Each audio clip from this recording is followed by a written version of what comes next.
মুখ্যমন্ত্রী, শেষ পর্যন্ত তাকে মুখ্যমন্ত্রী বানানোর জন্য এই 16 বছর 15 বছর যারা তার আশ্রয় প্রশ্রয় দিয়ে বাংলাদেশের মানুষের ইচ্ছা এবং বাংলাদেশের মানুষের মতামতকে দুপায়ে ধরে বাংলাদেশের ক্ষমতার মসনদে যারা টিকিয়ে রেখেছিল, তাদের দেশেই তার গন্তব্য হলো।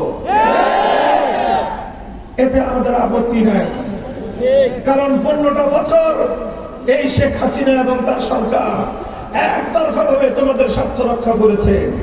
আর তোমরা এদেশের মানুষের সঙ্গে বন্ধুত্ব চাও নাই, তোমরা বন্ধুত্ব চেয়েছিলে শেখ হাসিনার সাথে। তোমরা এদেশের মানুষের মতামতের গুরুত্ব দাও নাই, তোমরা দিয়েছিলে শেখ হাসিনার মতামতের গুরুত্ব। তোমার কাছে বাংলাদেশের মানুষের ইচ্ছার কোনো মূল্য ছিল না, তোমাদের কাছে মূল্য ছিল তোমার আর তোমার দেশের স্বার্থের।